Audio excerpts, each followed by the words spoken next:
Thank you, Pilar. Our next speaker is Annabelle Gamet. She's from France, which she says might not be unrelated to why she always has a constant, mild state of dissatisfaction, an inappropriate sense of humor, and insists on eating pizza with cutlery. Thanks.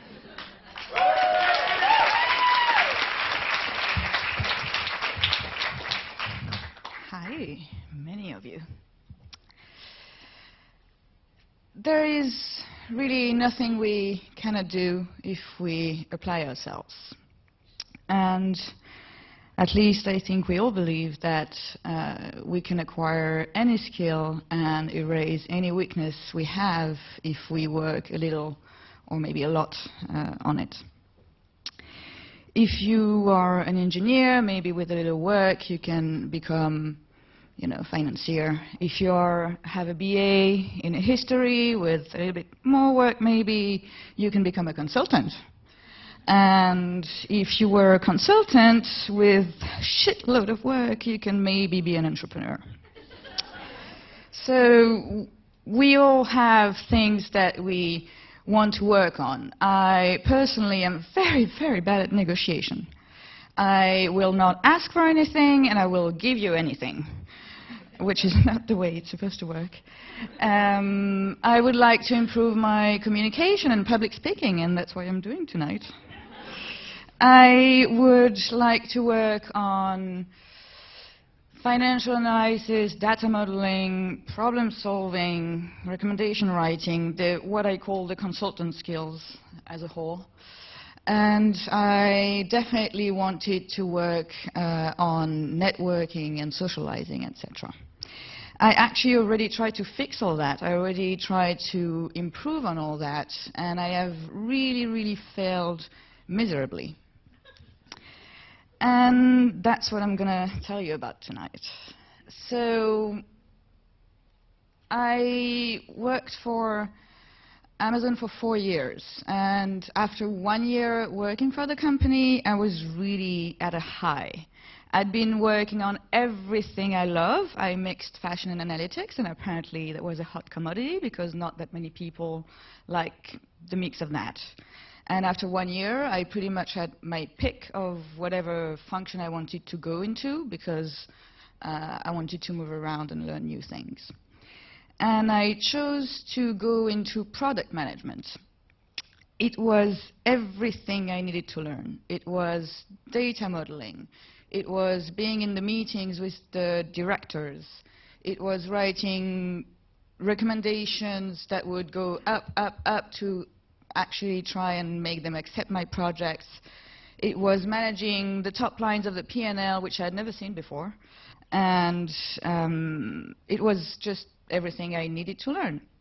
And I started, and like every good student, I tried to find the best. I read the best documents that were written before.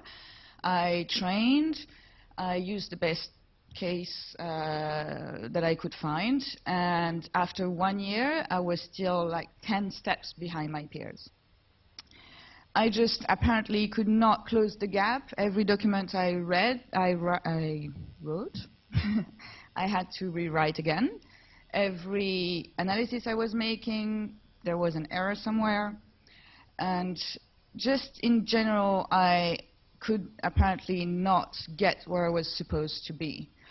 And after a year of failure and trying to get better and be sure that this time was the right time, I was really starting to question whether I just could not do it. Maybe, I thought I was reasonably smart. Maybe I just wasn't. And maybe I should stop thinking about a career in that field going up and just thinking that I was going to go lateral forever. And it was just very uncomfortable. I lost a lot of confidence. With it, a lot of competence. And after 2 years of these, another position opened, customer experience. First time they opened that position, nobody could tell me what it was, but I was running for it. I was really, really eager to change and to not be the last kid in the class forever. it was actually exactly the same, but bigger. It was not directors anymore, it was European directors. I was not writing documents for France anymore, I was writing them for Europe, and the problems were not just, should we make 24-hour delivery free? It was like, could you write the guidelines for marketing in Europe?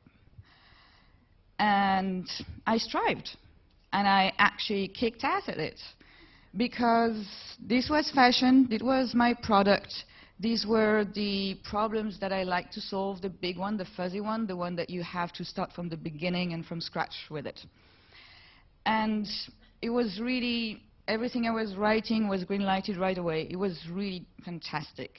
But at that moment, I could not tell what the difference was, what made it work or not work before, and what made it work this time. So, not having learned yet, I arrived at Sloan with a second thing that I wanted to fix. I wanted to fix the socializing and network problem.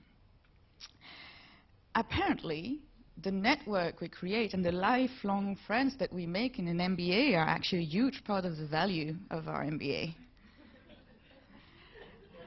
And the first week of orientation, a speaker told us the only thing that we really had to do was to go to every C function. So I knew what weakness I was trying to fix. I apparently knew what the solution was. And I was okay. I'm going to do that. I'm going to go to every C function. This is how you socialize. I went to the first. The beer was warm.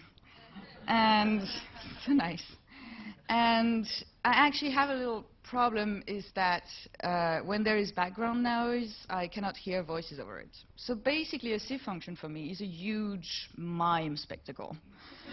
I can't hear a thing, I can't understand anything. Usually, at least in French, I can read lips a bit. In English, it just doesn't work. So I'm just nodding and smiling, hoping it's the right time to do that, and I'm just planning an escape or an excuse or anything. So I think I lasted like 30 minutes, the first one.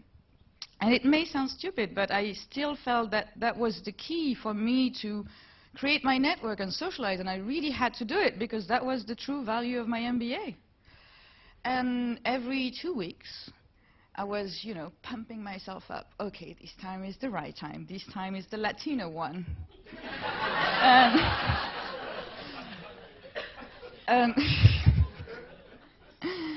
And so then it was, 7:30, I'm still at home. 8, I'm still at home. Well, clearly I'm not going. And then the next day you actually have to find an excuse because it seems so important that you were there that you cannot really tell people you were just watching Netflix. So, or sometimes, you know what, you can just tell people you went and you just didn't see you. It works. That was not the way to go, and it may sound stupid, but that was a very personal thing that was trying to improve, that I had been trying to improve all my life, and I was just failing at it bi-monthly. Every 2 weeks. For a year. Then came summer internship, and it was time to crawl back into my comfort zone. And I was in New York, and nobody knew. And I was like silent on WhatsApp, no Facebook. I saw minimum of people, and I was just spending my time with Netflix and staring at the ceiling and reflecting. And this was not without, bearing fruit, because I actually understood what made some of my endeavor work and some not work. I actually realized I had to take the basis of what I was good at, of my strengths, and not forget that, and not just jump into the deep end of the pool and, hope that we could learn to swim. We will. It would just be very, very painful. So I realized that I was going at it wrong. I should start from my strengths and build from that to try and improve on my weaknesses. So I started with, just like not even pretending I was going to go to the C function. And I applied to be in the organization of hacking arts. I realized that when I'm working, and particularly on logistics, that's my thing, like spreadsheets all over, schedules. And I realized that when I was working, I just felt more competent and more confident, and that was my way of opening up to people and of meeting new people and making new friends. And that was really the first step into understanding how I could go about all these weaknesses and things that I had to improve and solve, and how I could start working on it. So you cannot always bring your strengths to the table. For negotiation, for example, there's no class that is fashion material negotiation. But they don't do that. But at least I can try to not compound the adversarial factor. So, for example, we've all heard that there is nothing better than Harvard Law School intensive negotiation workshop. It's the best. If you can take it, if you can see it, just go as a spectator. Apparently, it's fantastic. I was going to do that. Before the summer, I thought, okay, negotiation is really, I'm bad, I hate it. I mean, there's a connection. I'm hating it, I'm bad at it, there's a reason. And I thought, really go strong and go for Harvard Law School negotiation workshop. If I can't bring my strengths to the table, I'm going to at least try not to add difficulty to it. So, for example, it's Harvard, and I'm very, very sorry, that's absolutely a wrong prejudice of mine.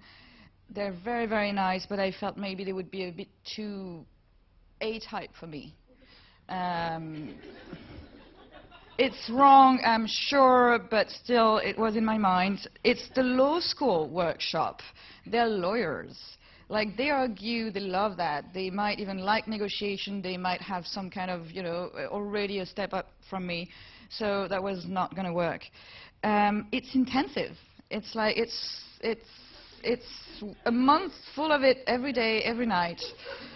It's in English, and they really pointed out that you need to be good in English. I'm very sorry, but when I'm nervous in English, I just go blank or I go French, but it's not.